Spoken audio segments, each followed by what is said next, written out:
Life TV, the only show for your diabetes life. Packed with information, insights, cooking, and real stories about real people. dLife brings it all together to help you live a healthy diabetes life. Today on dLife, the Desert Dingoes in a bug and crawling across Mexico, all for diabetes. A man with type 2 sees a heart doctor for the first time and learns what everyone with diabetes needs to know. Plus, Chef Michelle Nichon's in the dLife kitchen making some delicious and low-carb party nibbles. Welcome to dLife, your source for a healthy diabetes life. I'm Nicole Johnson.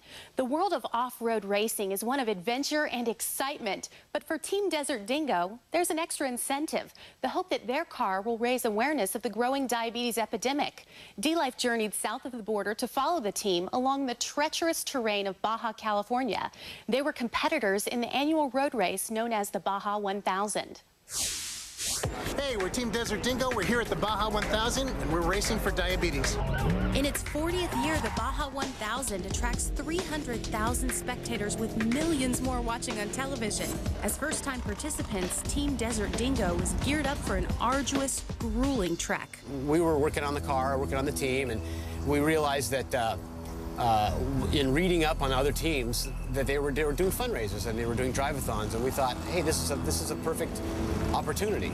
Mike and Richard both suffered from type 2 diabetes, and that several others of us, myself included, had a history of the disease in our families.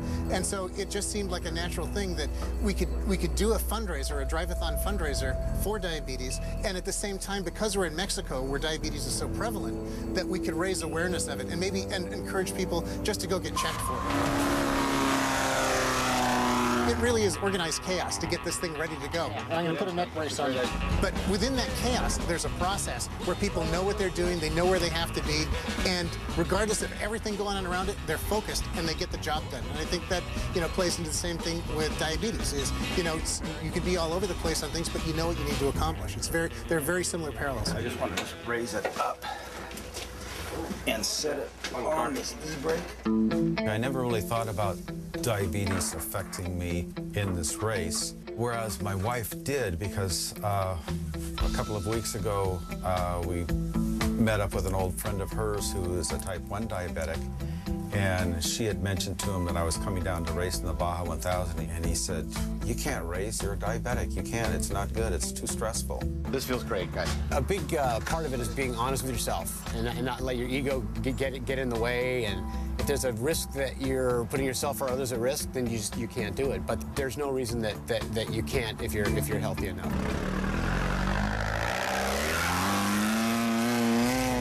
People find out that we're raising money for diabetes and that I'm a diabetic, they come out of the woodwork and say, I am too. My dad is, my daughter is, that kind of stuff. And it's more than just awareness, it's just like being open about it too. In terms of their performance on the team, I just watched them. They watched out for how they were doing. They rested when they needed to, drank water, ate when they needed to, and it played no factor on the team. And I think it really goes to show that, even if you have diabetes, you can accomplish whatever you want, and that was really inspiring.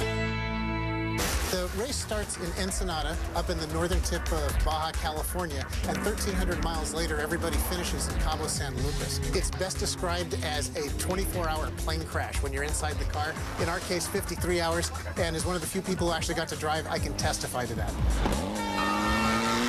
What got us into it was one night I went to Blockbuster and rented Dust to Glory, a documentary on the Baja 1000. And about 10 minutes into it, I turned to my wife and I said, I have to do this. When I watched Dust to Glory, I just got excited as well, and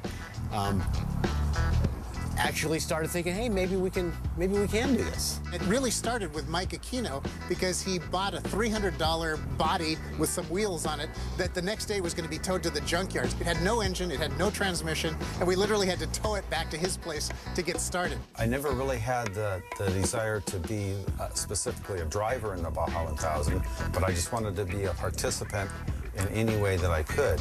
And the fact that it's not just the driver who wins the race, it's all the backup help, all the wrenchers, everybody on the pit crew who fill in the gas tank.